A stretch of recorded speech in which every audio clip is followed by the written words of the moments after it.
Assalamualaikum warahmatullahi taala wabarakatuh dan salam sejahtera anak-anak cikgu. Okey, jadi hari ini kita sambung kepada bab 2, okey, bab perlembagaan persekutuan bahagian yang kedua. Okey, kelas. Hari ini kita akan teruskan pembelajaran kita tajuk subtopik 2.3. Jadi apa yang kamu akan belajar 2.3 adalah tentang apa? Kalau awak tengok dalam buku teks adalah tentang ciri utama perlembagaan persekutuan. Okey, jadi dalam bab yang lepas kita dah belajar tentang, kita dah tahu tentang latar belakang, kemudian kita dah tahu juga tentang apa? Sejarah asas perlembagaan tu, dan hari ni kita akan masuk kepada ciri utama. Okey, kita nak tahu ada berapa ciri utama dalam perlembagaan persekutuan, okey, di negara kita. Okey, jadi ada dua ciri, iaitu ciri tradisional dan juga dalam perlembagaan persekutuan juga ada terdapat ciri moden. Jadi ada dua ciri. Okey, seterusnya kita akan pergi okey 2.4, iaitu tentang pindaan perlembagaan persekutuan 1963 dan juga pada 1965. Jadi ada dua pindaan yang telah dibuat dalam perlembagaan persekutuan, iaitu pada tahun bila 1963. Okey, selepas mencapai kemerdekaan, kita buat pindaan pada 1963. Okey, kemudian ada lagi satu lagi pindaan, iaitu pada 1965. Okey, jadi kita pergi ciri utama perlembagaan persekutuan. Okey, sebelum tu kelas, okey, cikgu nak buat ulang kaji. Okey. Ingat balik apa dia maksud perlembagaan. Okey, apa dia perlembagaan? Okey, perlembagaan adalah apa? Okey, perlembagaan adalah peraturan yang tertinggi ataupun undang-undang yang tertinggi dalam sesebuah negara. Jadi, ingat, peraturan yang tertinggi ataupun kita panggil dia undang-undang yang tertinggi. Jadi, untuk apa undang-undang ataupun peraturan ini diadakan, diwujudkan? Untuk apa? Menjadikan sesebuah negara itu stabil, okey, untuk membantu ataupun menjadi apa? Garis panduan, okey, dalam sistem pemerintahan sesebuah negara sebagai rujukan. Okey, maksudnya undang-undang ataupun akta-akta lain yang akan apa? Yang akan ada ataupun wujud mestilah merujuk perlembagaan yang ada dalam sesebuah negara. Okey, dia tidak boleh bercanggah dengan perlembagaan negara tersebut. Okey, maksudnya undang-undang macam akta, ordinan, okey, apa lagi yang akan diwujudkan, dia mestilah selaras dengan perlembagaan. Okey, jadi cikgu ingatkan balik. Okey, jadi kat sini kamu akan belajar, okey, apa dia ciri utama, dua ciri utama yang kamu akan belajar hari ini tentang apa? Perlembagaan, iaitu ada dua ciri. Iaitu ciri apa kelas? Ciri tradisional. Okey, dan juga ciri apa lagi satu? Ciri moden. Okey, yang diperlukan untuk apa? Untuk kestabilan serta kemajuan negara. Okey. Kalau kamu tengok dalam buku teks kamu, dalam buku teks kamu muka surat 28, okey, muka surat 28, dekat situ ada cerita tentang ciri tradisional. Okey, ciri tradisional dalam perlembagaan persekutuan kita, okey, ada berapa ciri? Kalau ciri tradisional, okey, ada 4. Okey, yang pertama, ciri yang pertama adalah apa dia? Kesultanan atau pemerintahan beraja. Okey, itu ciri pertama. Kemudian ciri kedua nanti kamu akan belajar tentang ciri tradisional adalah agama apa? Agama Islam, bahasa Melayu dan juga kedudukan orang Melayu dan Bumi Putra. Okey, jadi dalam ciri tradisional ni ada 4 ciri. Ada berapa ciri? Ada 4. Ada 4 ciri. Jadi kita nak belajar yang pertama adalah kesultanan ataupun apa dia kelas? Pemerintahan beraja. Okey, kita tengok ayat yang pertama, perenggan yang pertama. Okey, dalam buku teks pun ada. Okey, sejak berabad-abad, negeri Melayu diperintah berdasarkan pemerintahan beraja. Sultan merupakan pemerintah berdaulat dan memiliki apa? Kuasa penuh di negeri masing-masing. Okey, ini sebelum kemerdekaan Tanah Melayu, sejak lagi zaman Kesultanan Melayu Melaka pada abad yang ke-15 lagi. Okey, apa yang berlaku pada waktu itu, negeri Melayu diperintah oleh siapa? Siapa pemerintah yang atas sekali yang berkuasa adalah kita panggil apa? Raja. Okey, sebelum kedatangan Islam kita panggil raja, setelah kedatangan Islam kita panggil sultan. Okey, jadi pemerintahannya pemerintahan beraja. Jadi sultan ataupun raja pada waktu itu merupakan siapa? Merupakan pemerintah yang berdaulat, yang mempunyai kuasa penuh pada siapa? Pada negeri masing-masing. Faham tak ayat tu? Dan memiliki kuasa penuh di negeri masing-masing. Okey, apa maksud ayat tu? Maksudnya contoh, kalau negeri Johor pada waktu tu, okey, siapa yang berkuasa? Rajanya lah. Pahang pun samalah. Okey, dia berkuasa pada negeri Pahang. Raja ataupun sultan Pahang dia tak ada berkuasa pada negeri Terengganu ke apa, tak ada. Okey, maksudnya dia berkuasa penuh pada negeri masing-masing. Okey, setelah negara kita mencapai kemerdekaan, setelah negara kita mencapai kemerdekaan, bila kita merdeka? 1957. Okey, pemerintahan beraja masih diteruskan. Okey, setelah maksudnya penjajah dah tak ada lagi, British dah keluar, sistem pemerintahan masih lagi. Okey, pemerintahan beraja ni masih ada, diteruskan, tetapi disesuaikan dengan konsep demokrasi berparlimen. Okey, maksudnya di sini raja tak ada lagi berkuasa mutlak seperti sebelum kedatangan British. Okey, jadi selepas merdeka, raja adalah raja berperlembagaan dan konsep demokrasi berparlimen. Jadi di sini yang di-Pertuan Agong, yang di-Pertuan Agong diperuntukkan melalui perlembagaan. Baginda mempunyai kuasa sebagai siapa? Pemerintah tertinggi negara. Jadi yang di-Pertuan Agong adalah apa? Pemerintah tertinggi negara. Siapa ketua negara kita? Adalah yang di-Pertuan Agong. Okey. Kuasa yang di-Pertuan Agong termasuklah kuasa dia apa? Okey, baginda mempunyai kuasa apa? Kuasa mengampun. Satu. Kemudian baginda juga mempunyai kuasa apa? Menangguhkan hukuman orang yang disabitkan kesalahan oleh mahkamah. Okey, itu Agong boleh buat. Baginda juga mempunyai kuasa untuk apa? Membuat pelantikan bagi jawatan utama negara. Okey, maksudnya jawatan utama kalau Agong nak melantik Perdana Menteri, okey, dia mempunyai kuasa kat situ. Okey, seterusnya pada peringkat negeri.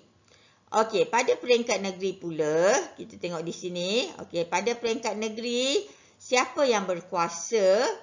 Okey, siapa yang mentadbir, siapa yang berkuasa adalah raja. Okey, raja merupakan apa? Ketua negeri.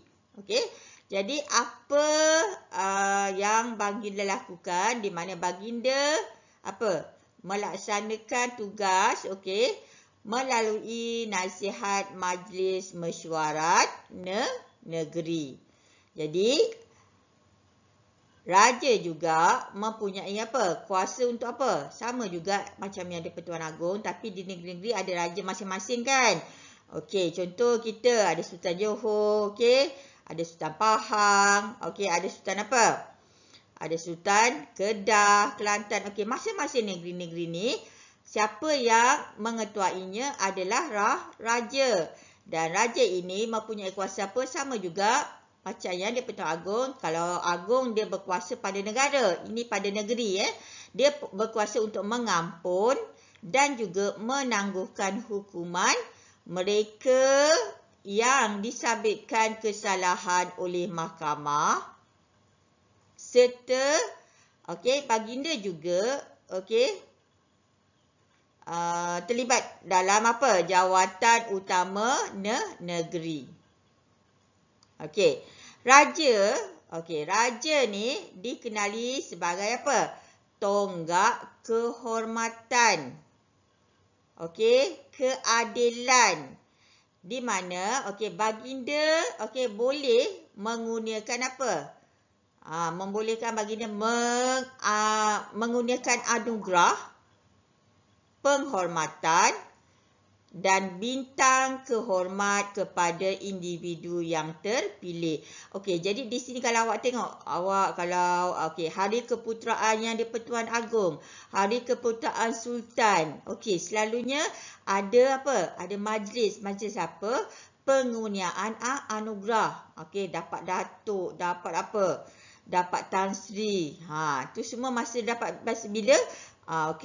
Masa hari keputeraan baginda menggunakan anugerah ataupun penghormatan, bintang kehormat kepada individu yang terpilih. Maksudnya individu yang membuat jasa, dipilih, dan diberikan anugerah. Ciri tradisional yang kedua ialah apa dia kelas? Yang kedua adalah agama Islam. Tadi ciri yang pertama adalah apa dia? Sultan ataupun pemerintahan beraja. Ciri yang kedua adalah agama Islam. Jadi peruntukan perlembagaan berkaitan dengan apa? Berkaitan dengan agama Islam merupakan apa? Ciri tradisional, Pada zaman British, raja di negeri Melayu tidak perlu, menerima apa? Nasihat daripada apa? Penasihat British berkaitan dengan hak dan kedaulatan raja, adat istiadat orang Melayu dan juga agama Islam. Pihak British maksudnya masa mereka memerintah, menjajah negara kita. Memang raja pada waktu tu baginda dia tidak apa menerima nasihat British tentang adat istiadat ataupun agama Islam. Jadi selepas kemerdekaan, agama Islam ni bagi negeri-negeri Melayu terletak di bawah mana? Di bawah kuasa raja negeri masing-masing. Tengok ayat ni. Negeri Melayu yang mempunyai raja, siapa ketua agama Islamnya adalah sultan ataupun raja. Bagi negeri-negeri yang tidak mempunyai raja, seperti apa? Wilayah persekutuan, dan juga negeri yang tak ada raja ni, siapa yang menjadi ketua agama Islamnya adalah di bawah kuasa yang di-Pertuan Agong. Dapat kelas kat situ?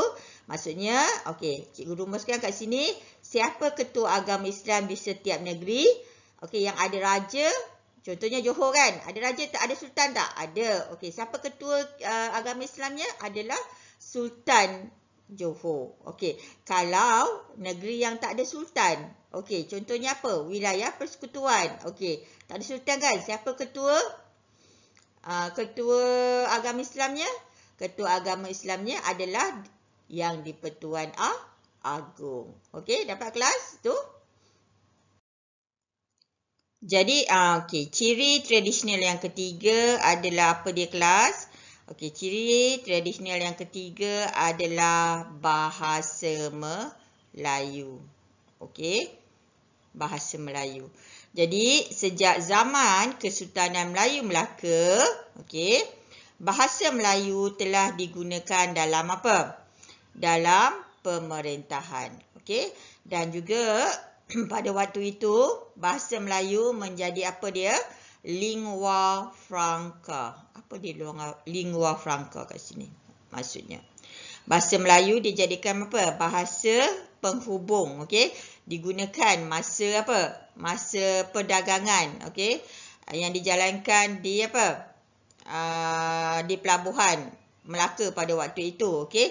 Jadi, bahasa Melayu pada waktu itu memainkan apa? Peranan yang penting. Dan bahasa Melayu ini okey, berperanan sebagai apa? Bahasa ilmu. Okey. Jadi sampailah sekarang bahasa Melayu menjadi apa? Bahasa kebangsaan kita dan juga bahasa resmi negara kita. Ingat kelas? Okey, kalau orang tanya apa dia bahasa resmi negara kita? Okey, jangan tak tahu. Bahasa resmi negara kita adalah bahasa apa? Bahasa Melayu. Dan dia menjadikan bahasa kebangsaan. Okey, ada termaktub dalam Perlembagaan Persekutuan Negara kita. Okey, kelas seterusnya, ciri tradisional yang keempat, okey. Ciri tradisional yang keempat adalah berkaitan dengan apa? Kedudukan, okey, kedudukan orang Melayu. Okey, dan juga bumi putera. Okey, sebelum kemerdekaan, kedudukan orang Melayu dan bumi putera adalah di bawah kuasa apa? Kuasa raja dan juga kuasa ketua pribumi. Okey, ni contoh macam Sabah dan Sarawak. Okey. Apabila negara kita merdeka, siapa yang berkuasa, bertanggungjawab? Okey. Okey, yang di-Pertuan Agong diberi apa? Tanggungjawab untuk memelihara apa? Kedudukan istimewa orang Melayu dan juga bumi putera Sarawak dan Sabah. Okey, serta apa? Serta kepentingan sah kaum-kaum lain. Jadi dekat sini ada dua intipatinya, iaitu sebelum merdeka. Okey, kita tahu bahawa kedudukan orang Melayu ni di bawah kuasa raja dan juga ketua pribumi masing-masing.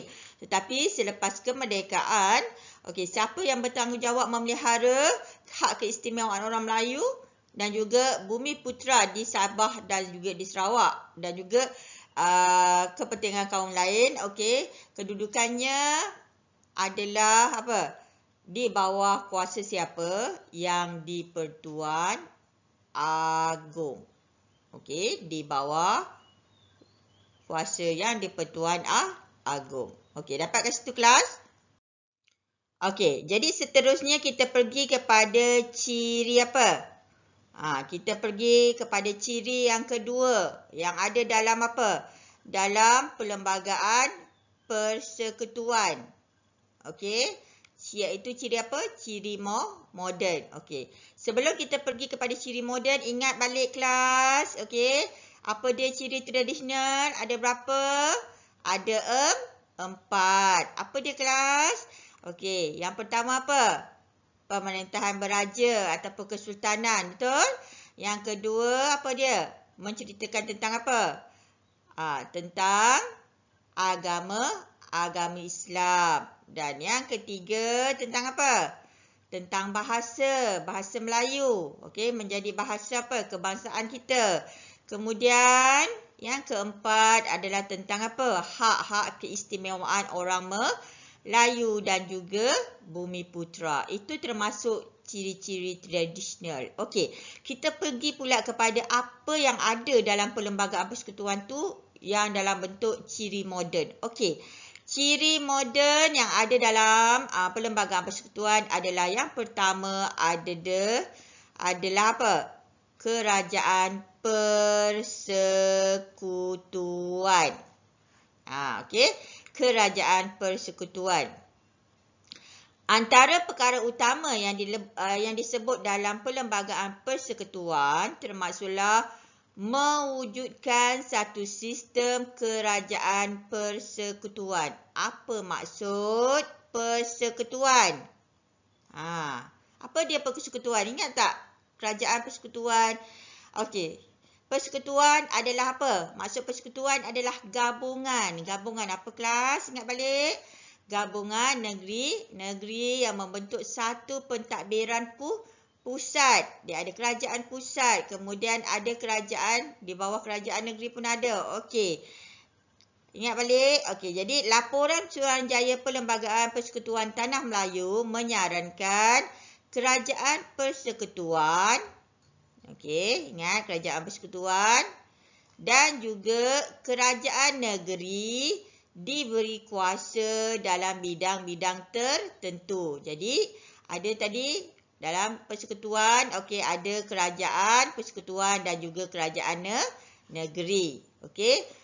Apabila Malaysia dibentuk, Sabah dan Sarawak diberi beberapa autonomi. Okey, diberikan beberapa kuasa. Okey. Dapat kat situ kelas? Okey, ciri moden dia apa dia? Kerajaan persekutuan. Apa dia persekutuan? Ingat balik, iaitu gabungan unit membentuk satu pemerintahan pusat. Kemudian dia ada juga apa?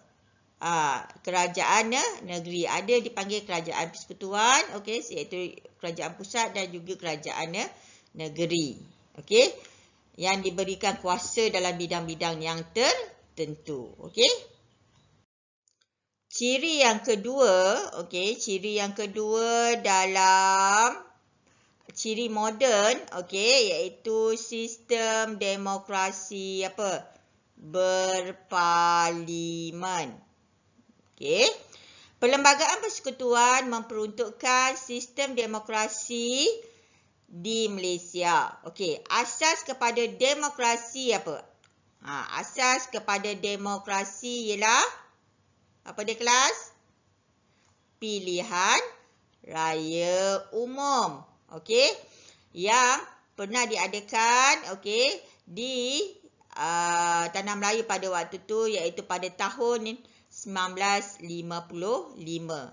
Jadi apa tujuan? Okey, bila ada apa dia demokrasi awak tahu? Okey, sistem demokrasi kita nak pilih pemimpin. Siapa yang pilih pemimpin?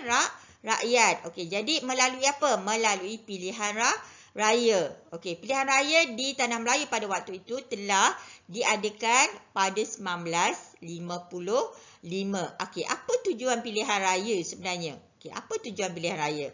Tujuan pilihan raya adalah untuk apa? Memberi apa? Kebebasan kepada rakyat. Rakyat ni bebas nak pilih apa? Pilih wakil pemimpin. Dan juga menumbuhkan kerajaan. Okey. Jadi, bagi menentukan pilihan raya dapat dijalankan dengan adil. Okey. Kita nak supaya pilihan raya itu berjalan dengan lancar, adil. Okey. Ditubuhkan apa? Satu Suruhanjaya. Okey. Satu Suruhanjaya. Suruhanjaya apa? Suruhanjaya Pilihan Raya. Ataupun singkatan dia apa? SPR. Awak selalu dengar kat TV kan? Okey, kalau ada iklan masa nak pilihan raya tu, ada iklan, okay, awak dah selalu dengar SPR kat berita-berita. Itu adalah apa? Singkatan kepada Suruhanjaya Pilihan Raya. Apa dia Suruhanjaya Pilihan Raya ni? Okey, badan tersebut adalah bertanggungjawab untuk memastikan pilihan raya dapat dilakukan secara adil. Okey, dan apa? Badan inilah yang bertanggungjawab sepenuhnya untuk menjalankan pilihan raya. Jadi, okey, pilihan raya ni dia ada pilihan raya persekutuan. Okey, apa dia pilihan raya persekutuan? Memilih wakil bagi membentuk kerajaan persekutuan. Okey. Dan pilihan raya negeri pula, okey, memilih wakil untuk membentuk kerajaan di negeri masing-masing. Okey, selalunya pilihan raya di negara kita dijalankan berapa tahun sekali? Setahun sekali tukar kerajaan. Setahun sekali tukar kerajaan, tak ada Maksudnya pilihan raya di negara kita dijalankan selama 5 tahun sekali baru ada pilihan raya. Jadi negara kita mengamalkan sistem demokrasi berparlimen, di mana adanya dalam Perlembagaan Malaysia memperuntukkan negara kita mengamalkan demokrasi berparlimen. Apa demokrasi berparlimen? Maksudnya demokrasi asasnya ada pilihan raya. Untuk membentuk kerajaan. Membentuk kerajaan di kerajaan persekutuan dan juga negeri. Jadi siapa yang bertanggungjawab untuk memastikan pilihan raya itu berjalan secara adil dan saksama, ataupun bertanggungjawab untuk menjalankan pilihan raya di setiap negeri ataupun dan juga pilihan raya persekutuan. Badan tersebut dinamakan Suruhanjaya Pilihan Raya ataupun SPR. Dapat kelas? Seterusnya kita tengok pula ciri yang ketiga. Ciri yang ketiga ataupun ciri yang terakhir dalam ciri moden. Ciri yang ketiga adalah kewarganegaraan. Kewarganegaraan persekutuan mula diperkenalkan pada tahun bila? Pada tahun 1948. Di mana melalui Perjanjian Persekutuan Tanah Melayu. Jadi sebelum itu tidak ada terdapat satu kewarganegaraan yang sama. Sebelum sebelum tu tak ada lagi terdapat satu kewarganegaraan yang sama bagi seluruh negara sebelum 1948. Jadi rakyat rakyat dikategorikan sebagai rakyat raja, dan terdapat juga penduduk yang mendapat kerakyatan mendapat kerakyatan British sekiranya dilahirkan di mana? Dilahirkan di Melaka atau juga Pulau Pinang, yang pernah menjadi negeri Selat. Jadi kemerdekaan Tanah Melayu dan pembentukan Malaysia melahirkan taraf kewarganegaraan yang sama pada semua rakyat Malaysia. Maksudnya selepas kita merdeka pada tahun 1957, dan juga pada pembentukan Malaysia, sebab waktu kita merdeka Sabah Sarawak belum masuk Jadi bila pembentukan Malaysia 1963. Jadi semua taraf kewarganegaraan adalah sama. Tak ada lagi rakyat raja, tak ada lagi kerakyatan British. Semuanya sama taraf, iaitu kita bertaraf kewarganegaraan Malaysia. Jadi ini ada ciri kewargaan dalam ciri moden di Perlembagaan Persekutuan.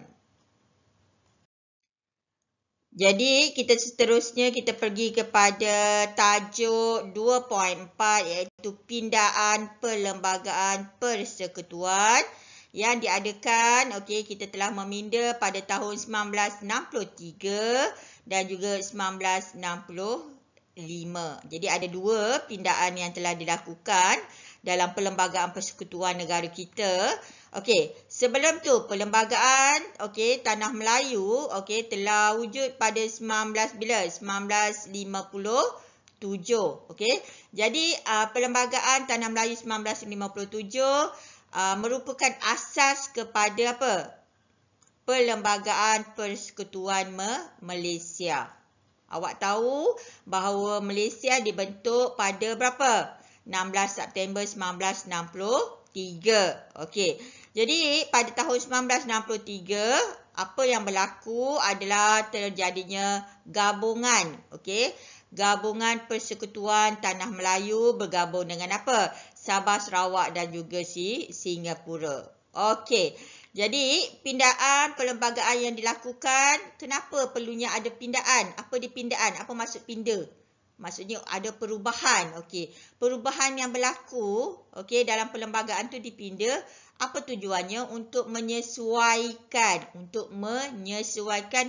peruntukan, okey, peruntukan negeri baharu ke dalam perlembagaan, okey, ke dalam perlembagaan tanpa mengubah kedudukan negeri yang sedia ada. Maksudnya, okey, dalam perlembagaan tu yang diubah, negeri yang sedia ada, kita tak ubah, cuma ubah negeri yang baru. Okey, terdapat beberapa pindaan. Okey, terdapat beberapa pindaan perlembagaan yang utama dilakukan pada apa? Pada 2 tahun tu, iaitu pada 1963, okey, apabila Malaysia terbentuk, dan juga pada 1965 yang melibatkan apa? Struktur apa? Mahkamah Atasan dan juga apa? Pemerintahan di Singapura. Okey, pentadbiran di Singapura. Okey. Jadi dekat sini awak tahu bahawa pindaan perlembagaan memang telah dilakukan. Okey. Untuk apa dilakukan? Kerana nak sesuaikan, okey, sistem pada waktu itu, di mana apa, Sabah Sarawak telah masuk menyertai Malaysia pada tahun 1963. Jadi perlunya ada pindaan dalam perlembagaan. Dan juga satu lagi pada 1965. Okey, jadi seperti yang cikgu kata tadi, Perlembagaan Persekutuan Tanah Melayu 1957 dipinda selepas apa? Selepas pembentukan Malaysia, dan pindaan yang dibuat adalah dengan cara apa? Dengan cara memasukkan apa?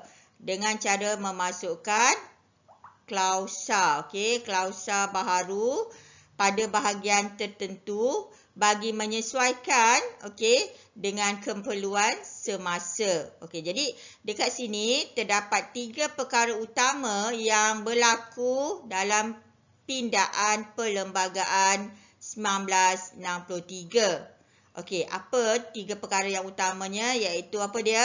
Struktur mahkamah. Okey, struktur mahkamah atasan. Kemudian pembentukan Mahkamah Tinggi Borneo.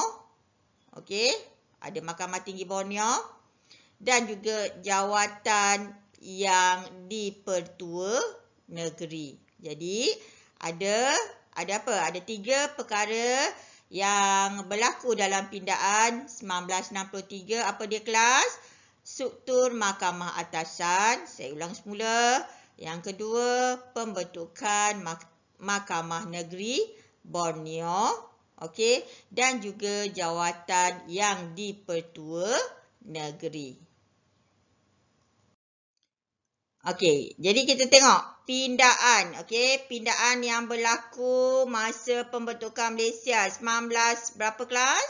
63. Okey, 1963. Tadi cikgu kata ada 3 perkara yang dipinda. Yang pertama, apa dia kelas? Struktur Mahkamah Atasan. Ni kita nak tengok struktur Mahkamah Atasan ni 1963 ada melibatkan 3 apa? 3 perkara yang utama yang telah berubah. Yang pertama adalah kita nak lihat struktur Mahkamah Atasan. Okey.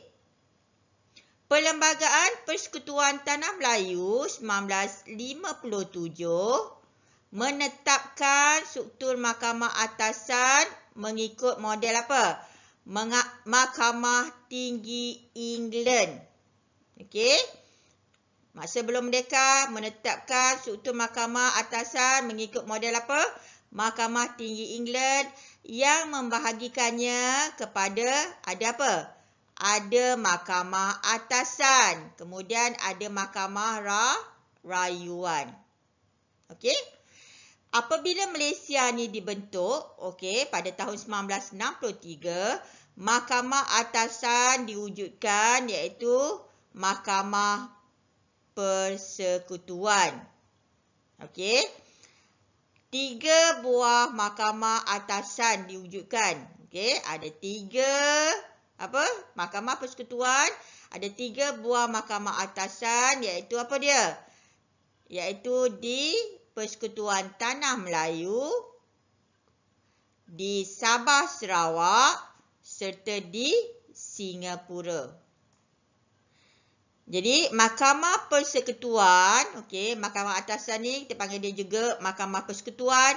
Dia boleh apa? Mendengar mana-mana persoalan perlembagaan dan pertikaian antara kerajaan persekutuan dengan kerajaan negeri.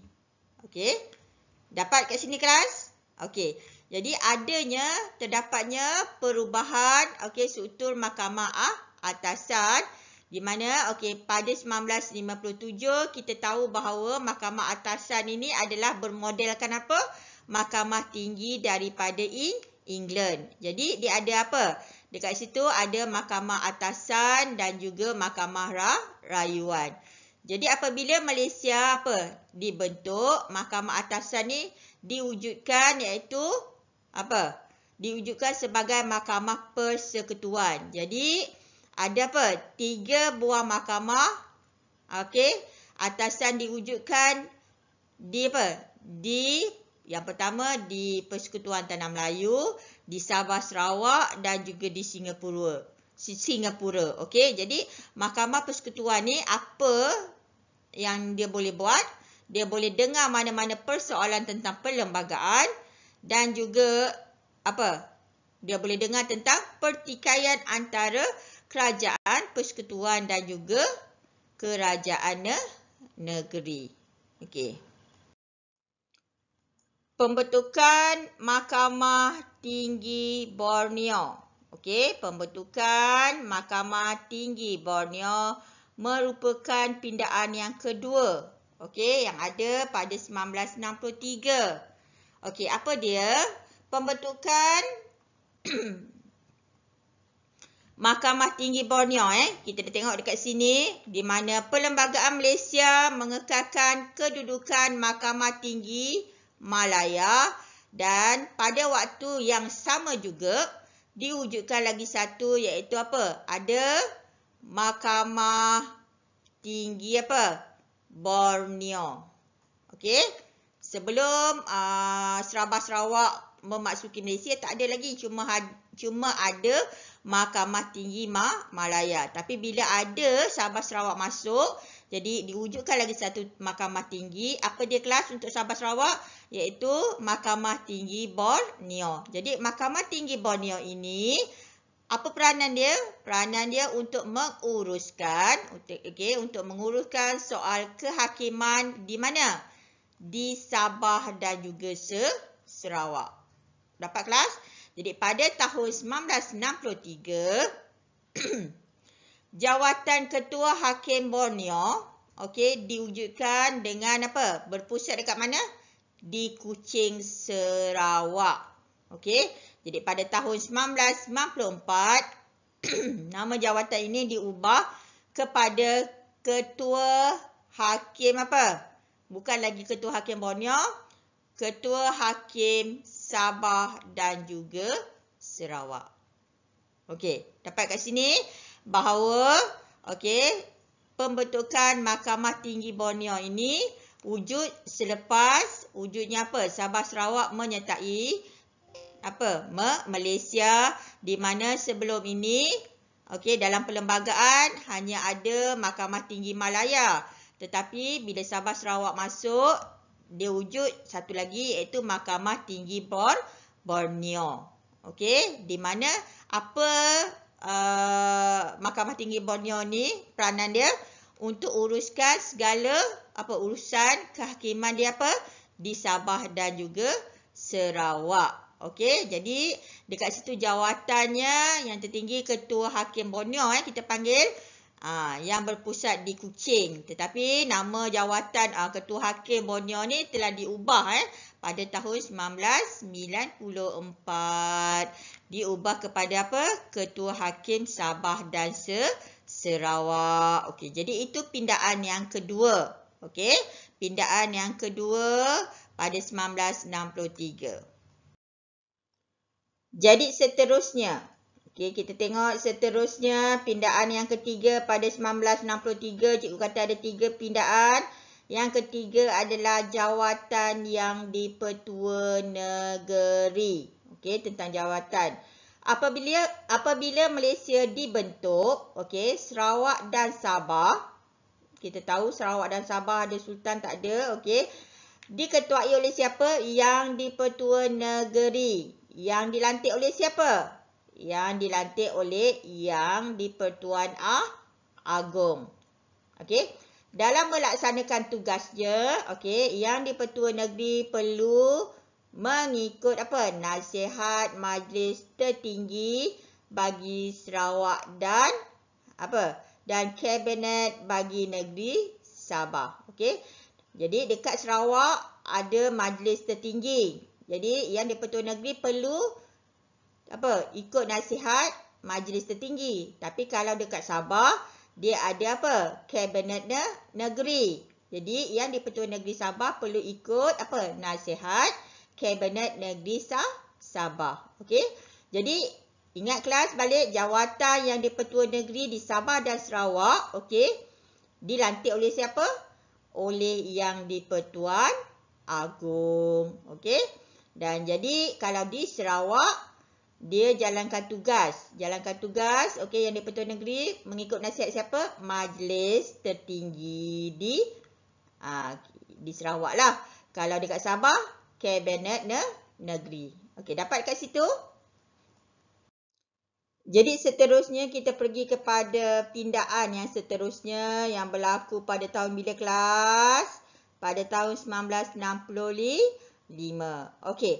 Jadi pada tahun 1965, okey, Tunku Abdul Rahman Putra Al-Haj, okey, merupakan apa? Perdana Menteri yang pertama. Okey, jangan tak tahu pula. Kang cikgu tanya, siapa Perdana Menteri yang pertama Malaysia? Tak tahu, tak ingatlah cikgu. Okey. Siapa dia? Okey, Tunku Abdul Rahman Putra Al-Haj. Okey. Beliau telah membawa usul pindaan, okey, perlembagaan yang dinamakan apa? Pindaan Singapura di Parlimen pada 7 Ogos 1965. Okey. Jadi dekat sini Parlimen meluluskan usul ini yang membolehkan Singapura keluar daripada apa? Daripada Malaysia. Okey. Jadi awak tahu pada 1963 Singapura masuk Malaysia kan tadi? Okey. Dengan Sabah dan Sarawak tadi pada 1965, okey, ada usul di mana okey, di perlembagaan ini telah diubah di mana pada waktu itu kerana apa? Singapura keluar daripada Malaysia. Jadi oleh itu semua perkara yang berkaitan dengan Singapura dimansuhkan dalam perlembagaan apa? Malaysia Pindaan 1965. Okey, contohnya apa? Daripada segi immigration, keuangan, hubungan luar negara dan juga pertahanan. Okey, dapat kelas? Okey, ni kita dapat lihat gambar kalau dalam buku teks pun awak ada. Pindaan Perlembagaan 1965 dalam gambar ini di mana Tunku Abdul Rahman, okey, telah menghadiri persidangan akhbar bagi menerangkan kepada wartawan tentang apa? Perkara yang menyebabkan pemisahan Singapura daripada Malaysia. Okey, ya, ini ada kenyataan sidang akhbar pada waktu itu. Okey, ni gambarnya. Okey, jadi dekat sini kelas, okey, cikgu dapat rumuskan, okey, apa dia yang awak dah belajar dalam bab ni, okey, dalam bab perlembagaan persekutuan bab 2 ni, Okey, di mana perlembagaan, apa dia perlembagaan? Ingat balik. Kan cikgu tanya tak ingat. Apa dia perlembagaan? Perlembagaan adalah undang-undang tertinggi dalam sesebuah negara. Okey, jadi perlembagaan menjadi apa? Kenapa perlembagaan tu penting? Kerana ia menjadi panduan bagi sesebuah negara apa? Menjelaskan apa? Kuasa dalam setiap perkara. Jadi negara kita mengalami pindaan perlembagaan sebanyak 2 kali, iaitu pada tahun 1963 apabila Malaysia terbentuk, dan pada lagi satu pada 1965 apabila Singapura telah keluar daripada Malaysia. Okey. Okey, jadi kelas, okey, jadi apa yang cikgu boleh simpulkan di sini? Okey. Di mana Malaysia merupakan apa? Sebuah negara yang sangat sangat unik, yang mempunyai perlembagaan, yang mempunyai perlembagaan berasaskan ciri tradisional. Okey, apa dia ciri tradisional tadi, ada berapa? Ada 4. Apa dia? Ingat balik. Apa dia? Kedudukan sultan dan juga pemerintahan beraja, kemudian menceritakan tentang agama Islam, kemudian bahasa Melayu, hak-hak istimewa orang Melayu itu adalah ciri tradisional. Kemudian ada ciri-ciri moden, okey. Ciri-ciri moden ada berapa? Ciri-ciri moden ada 3, okey. Ada kerajaan Ada kerajaan persekutuan, menceritakan tentang sistem demokrasi berparlimen yang ada di negara kita. Kemudian tentang tentang kewarganegaraan. Jadi kedua-dua ciri-ciri ini adalah saling melengkapi di antara satu sama lain. Jadi apabila Malaysia terbentuk pada 1963, terdapatnya pindaan yang dilakukan bagi menyesuaikannya dan yang berlaku di Sabah dan Sarawak, dan pindaan perlembagaan yang dilakukan pada 1965, sekali lagi pindaan dilakukan kerana apa? Kerana pemisahan Singapura. Singapura keluar daripada Malaysia pada waktu itu, dan kita sebagai rakyat Malaysia, kita haruslah bertanggungjawab. Bertanggungjawab untuk apa, kelas? Untuk mempertahankan perlembagaan negara kita, demi kedaulatan negara kita. Jadi sebab tu kalau dalam rukun negara kita pun ada prinsip, 5 prinsip rukun negara. Ada keluhuran perlembagaan. Maksudnya menunjukkan keluhuran tu dia? Menunjukkan bahawa ketinggian perlembagaan itu yang perlu kita ikut, yang kita jadikan panduan untuk mentadbir negara kita dan menjadikan negara kita sebuah negara yang berdaulat, yang akan dihormati oleh negara-negara lain di dunia ini. Jadi cikgu rasa sampai di sini dulu kelas kita. Kita akan sambung nanti bab yang ketiga. Bab ketiga, kalau dalam buku teks awak kita tengok semula. Bab 3 adalah tentang apa? Kamu akan belajar tentang raja berperlembagaan dan demokrasi berparlimen. Muka surat 36. Cikgu nak awak baca dahulu. Kita akan bersiaran nanti untuk kelas yang akan datang. Terima kasih kelas.